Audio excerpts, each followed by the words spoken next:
and I came back home. Why did he come here? We're going to listen together. Stay tuned.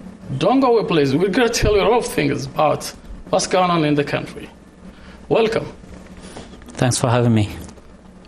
Let me begin by my first question, which says, do you think there is change in the country now in Ethiopia? And how? What are your indicators? Yes, there is a definitely change in Ethiopia, and that's why I'm here. If there was no change, I wouldn't be here. I left this country when I was younger than this, and almost like close to 2 decades.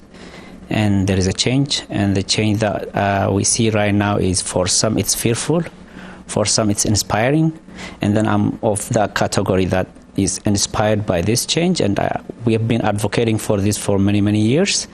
And then what is left is just making it perfect. What inspired you? Make it clearer. What inspires me is this. During our stay in overseas, what we wish for this country and the citizens of this country is basic freedom, human rights, not just food. So that's what I see right now. I go across the country during my stay from corner to corner. I went to Gambela, went to Hararge, went to South nations and nationalities and central area, everywhere. So I do see people are somehow relieved. The stress is gone, but still much work to be done. If these things are being witnessed in the nation, why the recent coup attempt then? What do you think will be the cause? Well, knowing the cause takes time. I don't have the facts and figures and everything, but everybody may not be on board with the change. There will always be a segment of the society who object the change that is being advocated by the Prime Minister of the country and the entire government staff and people of power. But the thing is that it will be vague to expect, this change will be accepted by everybody one time. It takes time, and the time it takes is that how people respond for the change. It's not how only people in power should advocate for it, but how people respond for it and how long it takes. So normally change, 95 to 97% of changes in the world fails.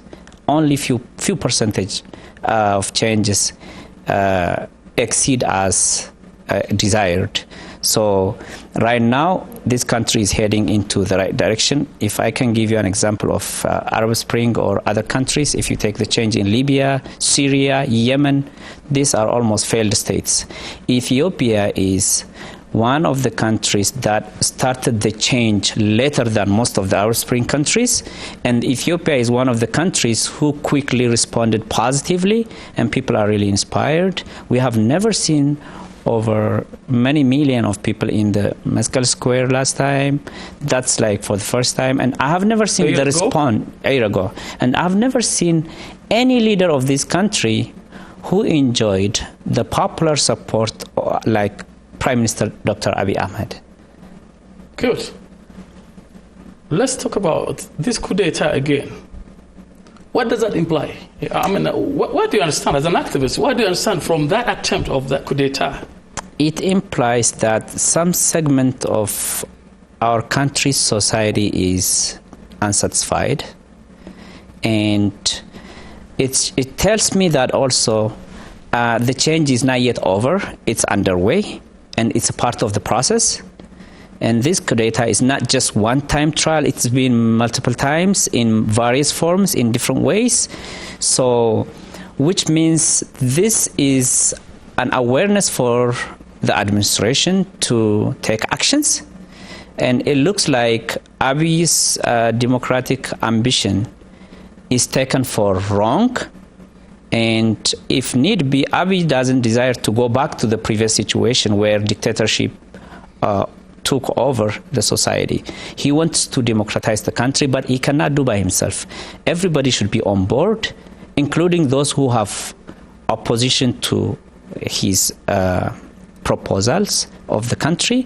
But right now the time is not with the gun, taking power with the gun, illegal, unconstitutional takeover of power, but rather come to round table and discuss. That's the sign shows you that there are more businesses with the government to deal with the oppositions of every sort.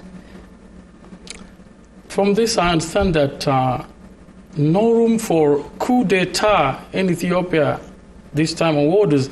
No one can take power in Ethiopia through coup d'etat because the public even does not recognize the thing. That's what I understand from orders. But at the same time, I understand something, and I want to raise that issue.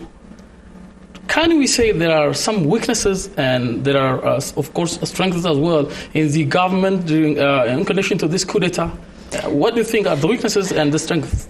In this situation, when your own security takes gun against you, I wouldn't say this is security failure.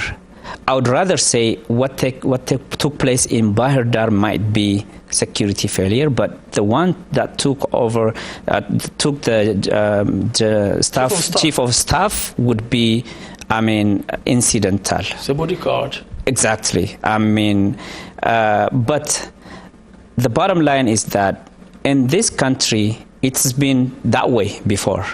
Mengistu Haile Mariam did the same thing against Haile Selassie. It's by gun. And then EPRDF took over with the gun. And then the previous ones too. So there was no democratic transition in this country in history. It was the first ever with Dr. Abiy. But right now, after this, people will be defending their country against this kind of situation, hopefully. And also, the military Ethiopia got is one of the fiercest and one of the strongest army in the country, in Africa, and even in the world. One of the finest and fiercest fighters.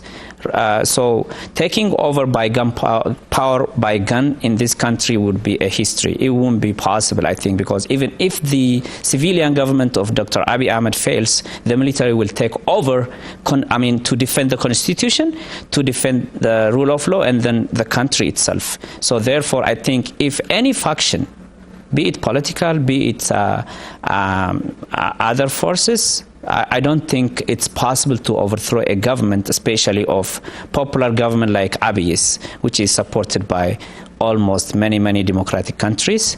So taking over government nowadays is challenge. For example, take Sudan, South Sudan, or even the Sudan, with situation of al-Bashir. So I think it would be probably possible for everybody to come around the table and then discuss the differences. And then Abiy Ahmed doesn't have a problem to give power to those who really are there by consent of the people. Let's say, for example, there is an election coming up. In that situation, I don't think Abiy has a desire to stay there for 10, 20 years. So therefore, it would be better for any kind of factions or oppositions to come to round table and discuss and sell their ideas in democratic ways. Especially, this is, I think, incited by some segment of Ethiopian communities overseas who are not satisfied with the situation going on, and change doesn't satisfy every segment, every society, every ethnicity. It may happen, like, for example, if you take the previous government, still there is a large segment of the society unsatisfied with that, and especially Ethiopia is divided ethnically, and then the federalism itself has to answer the question that how can you unify about 80 plus ethnicities and languages and then make a perfect union like the United States. For example, in the United States you have 50 states, people governing their states democratically, electing their representatives, and then forming up a perfect government, which is really a strong central government. In this situation now, in Ethiopia's situation, there is more work to be done to unify the ethnically divided society, and that is one of the, I think, challenges for the Prime Minister, Dr. Abiy, and his administration, and then all the line of chains of lines that he administers. Still about that coup d'etat. Yep. Had that coup d'etat succeeded, what do you think would have happened to the country?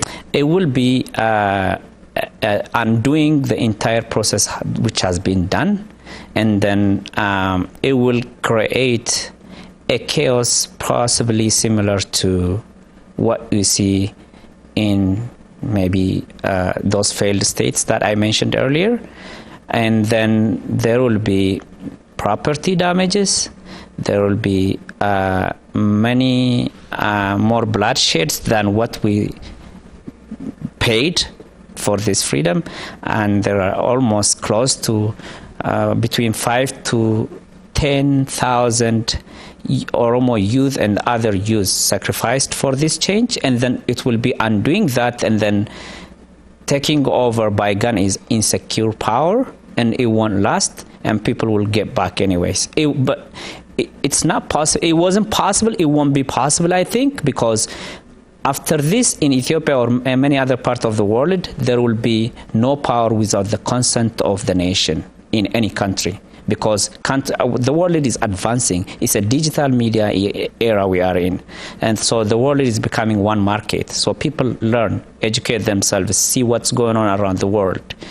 So after this thinking, taking over by a gun would be it's fake ambition. It's vague. It won't be possible, I think, in my opinion. Some people comment that the synergy philosophy, or Medamar Ida Amuna Van Romo, of Abiy Ahmed, Prime Minister of Ethiopia, looks failing. They say that. And what's your comment on that? I think the Medamar thing is, it depends on who uses what kind of calculator. Some people use scientific calculator. Some people use some sort of simple calculators. So the Medamar thing is, sometimes even in mathematics, if the calculator is not well tested, the number doesn't add up. In Abiy's case, I think the Medamar philosophy, the time, we have to look that in time. At that point of time, this country was almost on the verge of, ethnic clash. Everywhere the roads are blocked, and then kids are getting sacrificed. A lot of things have been happening. So to unify this country and then lead into unity, he has to use that terminology. And then he said that as a country, if we don't have any option than just getting along, everybody, all the ethnicities, and then the rest will be solved around the table on discussing and then coming together. So for him, that was a unifying term. As a leader, one of his obligation and his duty is to unify the nation that he leads. So at that point in time, that was the best word. And still, if possible, unless this country is united, there will never be a country at all even. So a country less Oromo than others, a country less Amhara than others, a country less Tigrian than others is impossible. But a country where equality, where democracy, rule of law, everything in between exists, will have a continuity. Otherwise, if the Prime Minister didn't preach that Medamar philosophy, I think it will be what else he should. All right. And also, there are internally displaced people, displacement there. We observe some chaos in different corners of the country. Yes. And many people, I cannot say, of course, individuals to whom I talk and ask, and others somewhere out, including activists, say it is the time of transition. It happens. How long is this transition, you think, would continue? Well, look, in the United States, the government is by people, for the people, and then to the people. So the problem here is people need to own their issues. It's not only expecting from a government official or from the Prime Minister only. So it takes as long as the citizens get aware of what takes, to unify this country and take it forward. So in the situation where everybody thinks me first situation, it may take longer, and people may misunderstand the philosophy of unifying and taking this country forward. And change is not something that is reached overnight. So to answer your question in a short word is that it takes as long as the people take this business into their hands in support of supporting the government and taking it forward. And then how soon do people really aspire to have this country transitioned from the current situation or from the past situation to a better situation? This country has a long way to go still. We say, I mean, in history, this country has 3,000 years of history. The United States doesn't have even 300 years of history. It's almost 230, 40 years of history. And still that country has gone forward very far. I'm just taking this example because that's where I lived long.